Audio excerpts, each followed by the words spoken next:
Good evening, good morning. Welcome to Module 6 of PADM 404 here at Penn State University Global Security Global Campus. I just want to welcome you back. We've had a little bit of a break for this past few weeks because of spring break and a break to get caught up, but I think we're good to go for now. So what I'll start off with is just announcements. What I will say is the HSG pay paper. I know it's a few weeks or about 6 weeks away, but start on it early. Start on it now. It's something that, unlike your current papers, you can't do the day before. I know when it's something is written the day before, I know the quality goes down. It's something that you'd want to start a little bit earlier and go through your research and whatever add-ins you need to do to make sure it's an effective paper. As I mentioned in many of your comments this past week, the intelligence portion, you are welcome to use that as well in the HSGP, whether you think the fusion centers or the intelligence sharing environment is a worthy investment, whether it's not a worthy investment, where there's improvements that need to be in it, is it cost effective, and is it actually effective to begin with? So feel free to bring that argument into your final analysis. So I just want to mention that again, your final paper, you should try and get in as much as possible. Current events. So two things I want to talk about. The Marine Corps scandal, and I'm not going to use this time to talk about the cultures or any issue. I'll say is that it's a tragedy. For those of you who don't know, this is the social media photos that were sent across apparently the Marine Corps, and there were apparently thousands of participants in this.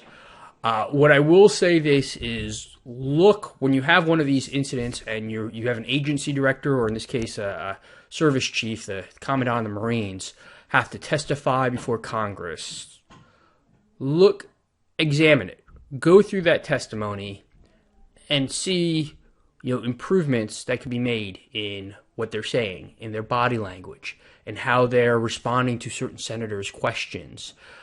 This is something that, as you advance in your careers, testifying before Congress is something that's going to come up. Most of the time, it's nothing.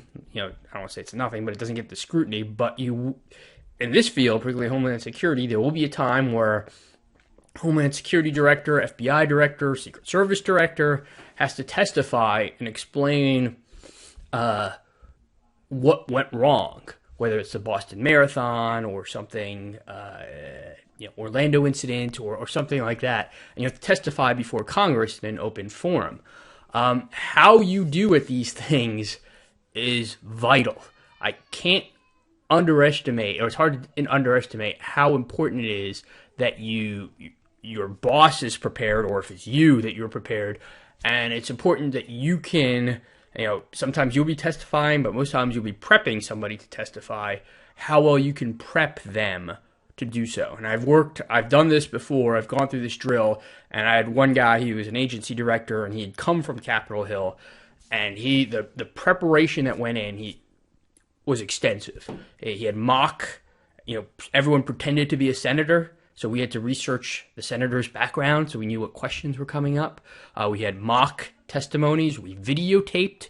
We examined his body language, how he responded to certain questions, how he inadvertently, eye rolled, those types of little body language things that can really send the wrong message.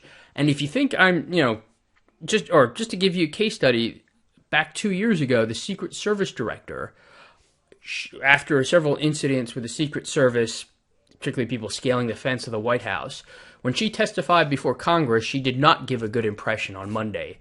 By Tuesday, she was fired. These things are very important that you do right and you rehearse for them. So that's the one thing I want to take away from the Marine Corps scandal. Obviously, there's the larger cultural issues that I'm not going to get into here, but testifying before Congress, making that public communications face particularly when there's a disaster or there's a crisis, is something that's vital. And I'll just leave it at that. The second point, again, current events, immigration officers. we've put in travel ban 2.0, for lack of a better term, and that's still, as of today, still the judicial branch has shot that down. The one thing that I take away, and it has a lot to do with the intelligence sharing piece, is you have immigration officers, and this is, again, anecdotal reporting, but immigration officers at JFK, Dulles Airport, etc., as the last line of defense, not knowing who that person is that's coming through the gate, that whether they're a threat or not. So it's up to the immigration officer checking a passport or checking luggage as they're coming through with no real knowledge on that person. Sometimes if they're watch listed, yeah, that's one thing. But you have immigration officers asking for social media accounts of someone that's at Dulles Airport. Really? I mean, you in our information environment, you should know before that person comes to the United States. You know he checked his bags. You know that his travel history. You know he's on an airplane. He or she is on an airplane. You should have already researched, if you think he's a threat based on those circumstances, you should already have researched his social media, his open source, so that when they get to your gate, you can give them a heightened scrutiny then. Not based on whatever feelings you have when someone walks in through your little compartment there. And just to give you a real-world example, this actually did happen with the Boston Marathon, the Tsarnaev brothers. He traveled to and back, and he was flagged by immigration. In fact, he was told by his FSB, by the Russian intelligence agencies, that he was a threat.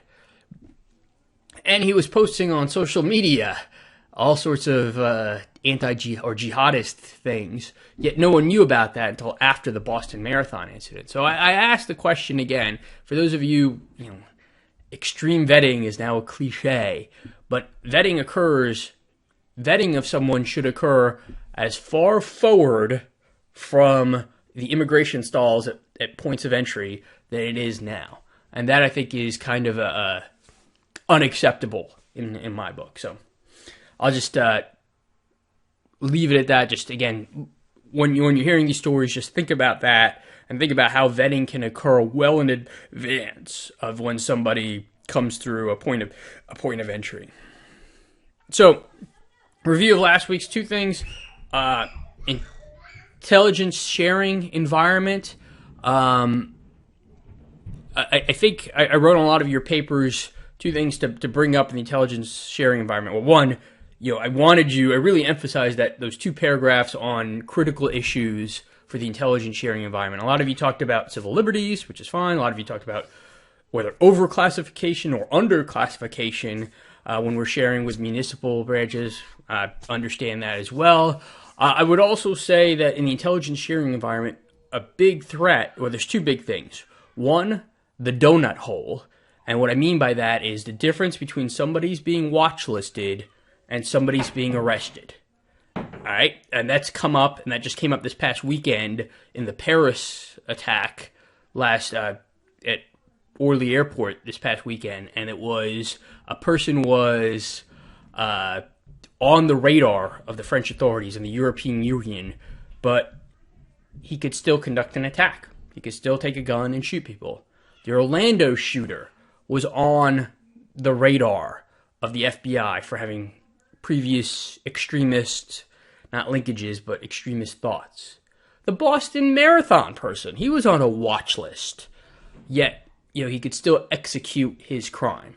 So the problem is, people are on the radar, they're known to authorities, they're on one of the government watch lists, but we can't arrest them, and they can still execute attacks.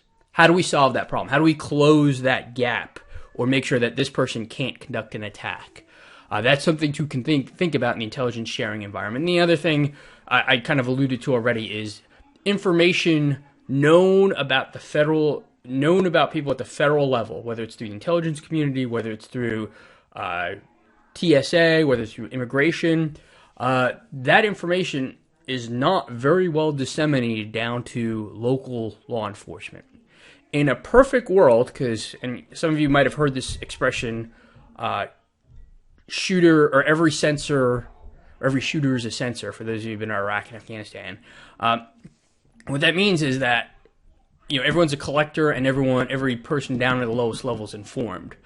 Wouldn't it be good if local law enforcement, as they're going down the street, is aware that this person has traveled four times. The person who lives at that address has traveled to Yemen 4 straight times.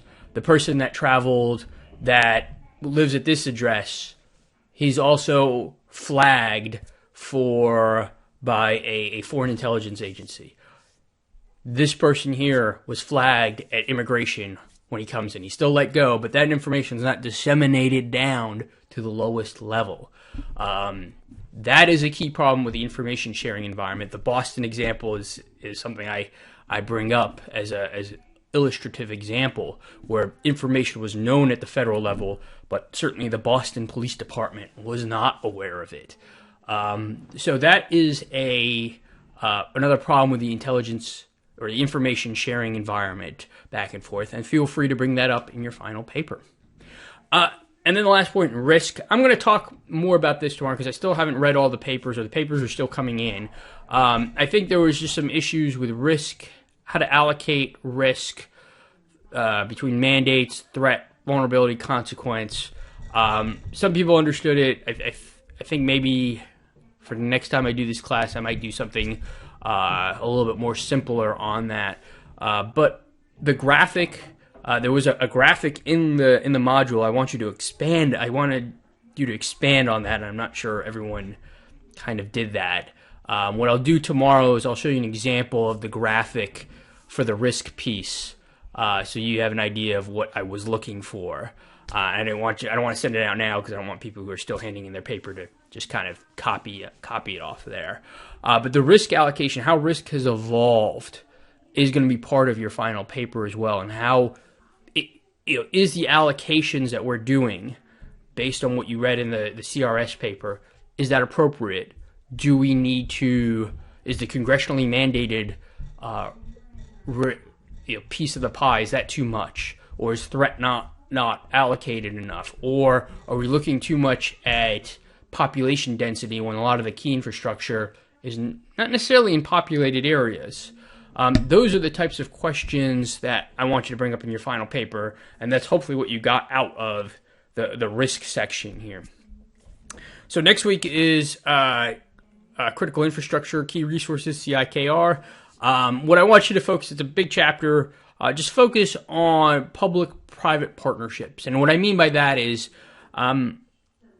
especially dams or cybersecurity. That's one of the issues that comes up with this. The private sector doesn't do cybersecurity well because they don't want to share information, and they have a reason why they don't want to share information. They don't want to compromise that. Home Depot doesn't want to admit that their information was compromised and their credit cards or their customers' credit cards were compromised. And so they don't want to go into detail on this. So the question is, okay, how do we break those private partnerships across the way so we can actually effectively provide a cyber security blocking or cybersecurity wall across both public and private industry? So that's something I just wanted to think about as you're going through the next module. If there's any questions or issues, please let me know.